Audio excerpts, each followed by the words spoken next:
8:40 in the morning. So I'm cooking a bacon for my husband food today for work. Ayan. So bacon, ayan, luncheon meat. Then I also prepared him the sandwich. Ayan. So yung ano niyan, palaman niyan ito, peanut butter, and then gusto niya talaga yung mga weird na palaman, guys. Ewan ko. Tapos ito, yan.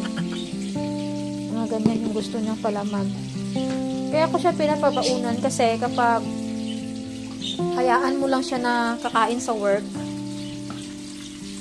hindi, yung mga binibili nila, yung mga stock nila ng pagkain, yung mga hindi healthy. At least ito kahit papano, okay siya. Minsan nagluluto din ako ng mga adobo kapag ganyan. Kagabi hindi ako nakapagluto kasi busy kami sa kakapanood ng fireworks sa labas. Ayan. Ito na yung mga ito na yung mga nauna kong naprito. Ayan. So ganyan na ako mag-prepare ng baon mo. So ayan. So lalagay lang natin dito yung bacon kasama ng ganyan. Luncheon meat. Carnivore diet, no? Hindi talaga siya makapag-straight ng carnivore kasi nga, may sandwich naman kasama. Pero at least yung sandwich namin, yun siya? With bread, may with bread naman yun. Kaya, maganda yun. Ko rin siya ng itlog. Ayan yung mga common yun na baon araw-araw. Hindi talaga nawawala sa kanya itlog kapag pinapabaunan ko siya. So, yung egg, guys, nilalagyan ko lang siya ng yan lang yung gusto niyang ilagay ko. Kahapon, ang baon niya, salad, yan, vegetable salad, ganyan. Tapos, egg, sandwich. Ngayon naman, ang babaunin niya, luncheon meat, egg, bacon, and sandwich. Ganyan lang. So, this is it na ang kanyang baon, guys. Nagpabili ako sa kanya kahapon ng breadcrumbs kasi may plano na akong gagawin ngayong araw. I will make me banana crunch while you are not ako. Over there, the cucumber. Yeah, the last part. Talagay niya kasi sa akin yung natirang worms doon na ginamit namin na bait sa fishing. I love you. Ingat, Tikun, ha? Don't drive too fast, ha? I'm watching you 24/7. Watching you 24/7. Okay, I'm okay with that. I like my Dahlia. Huh? Of course, I'm your stalker. Bye-bye. Take care. May another na naman siya. Yan. Lalabas na tayo kasi alis na tong asawa ko. Of course, we need to open our faucet na. Magdidilig muna tayo habang maaga pa. Habang hindi pa nagagalit si Haring Araw. Ay, daily routine ng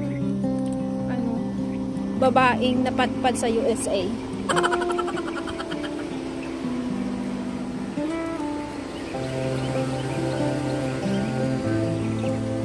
Bye, Pikhong!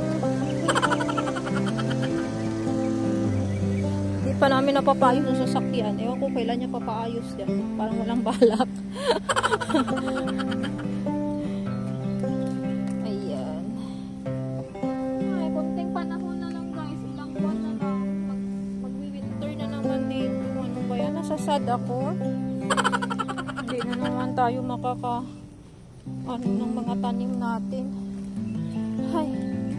Laki na ng ng sitaw ko, guys. Yan, nahaba ng bunga. Ilang piraso na bang bunga niya? Hoy, wag kang sumagad sa lupa. Kakainin ka ng earthworm. Ayan, dyan ka lang, ganyan ka, Yan, 1, 2, 3, 4, 5, 6. Dapat dala-dalawa. Yun, mas maganda yung ganito. 6, 7, 8, 9. Bye-bye! 9. Hinog na siya, guys. Naninilaw na. aking kamote. One time, nagising ako umaga. Nagtaka ako, sabi ko, hindi naman ako pumipitas ng talbos ng ganito. Tingnan nyo ay, kasi oh, ayan ah. Kasi sabi ko, tangkay naman yung kinukuha ko, hindi lang dahon. Kasi, pati okra ko nawala ng dahon ng 2 piraso. Sabi ni husband, gawa daw yan ng deer. So, may pumunta dito na usa sa may gilid ng bahay at nag-harvest ng aking tanim. Ayan. Maglalaman kaya tong kamote natin. Siguro, no? Nag-harvest ng tanim ko, guys. Ayan. Sabi ko, okay lang naman na harvestin nila yan. Huwag lang talaga nilang bunutin kasama yung ugat. Kasi sabi ko, mataba naman kasi yung dami na overcrowded. Kaya, nag-share tayo ng blessing sa kanila. Ang minu-worry ko dito, kapag itong mga kamatis ay nahinog na, attractive din to sa kanila. Ayan, no? Pitasin ko na siguro yung 2. Ayan, kaya talagang nag-worry ako. Kasi baka kainin nila.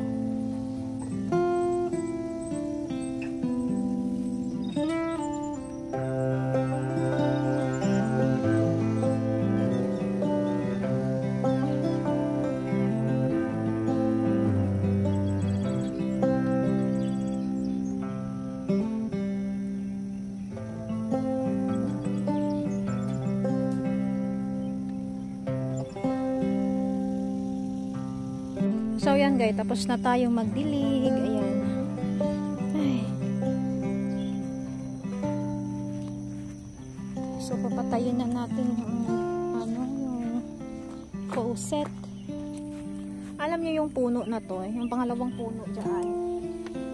Yan. Hindi ako pumupunta dyan eh. Kasi alam niyo kung bakit. Hindi talaga ako, ayaw ko mag-touch. Kasi nga, meron ditong itong ganitong plants guys, yan, yung tinatawag nila na poison ivy. Ayan, hanggang dyan yung dahon niya. Ayan, oh, ano yan siya kapag nahawakan mo to, yan, oh. Kaya dapat maging familiar kayo dyan ha, pag nag-hiking kayo, mga kapwa ko Pinay na hindi pa alam to. Basta 3 yung dahon yan, ganyan, oh, 3 leaves siya. Mag-ingat kayo kasi kapag na-touch nyo yan, magkaka-rashes kayo, magkanda butlig kayo na sobrang dami at makati. Ayan.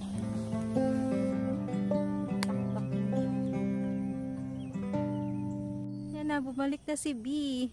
Nilagyan na natin ng honey. Diba? Para marami kang food.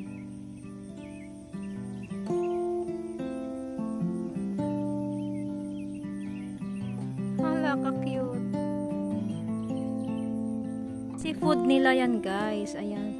Yan yung sabi ko na kapag magkabahay kami, gusto ko mag-attract ng maraming bees. So, gusto ko maglagay ng honey sa labas. Aside from magtatanim ako ng maraming flowers na zinnia. Ayan, pwede na tayo mag-alaga ng bee. Diba? Napapatuwa sila.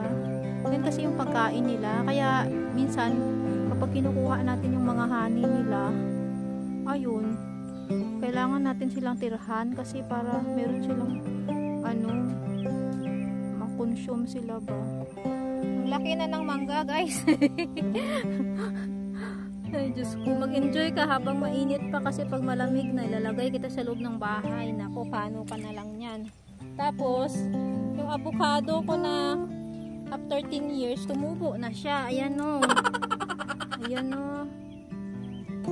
So isa pa yan sa kailangan natin. Pero pag may greenhouse ako, ang plano ko, magtatanim talaga ako ng avocado, pero hindi ko siya papatangkarin. Ang gagawin ko, lang siya, ipuprune lang siya para pandak lang siya, tapos palapad lang, hindi siya pataas, ganyan. Yung earthworm kanina na nilagay namin dito, tingnan nyo guys, nagdig na sila ng lupa. Ang bilis, no? Yan, wala na, hindi mo na masyadong makita. Ganyan yung mga ginagawa ng tao dito. Pag gusto nila magtanim talaga at kumanda yung lupa nila, naglalagay sila ng earthworm sa lupa. Ganyan. Kasi sila yung nag-fertile ng lupa, di ba? Pasok na ako sa loob. Tama na. Tama na ang aking lamyenda dito sa labas.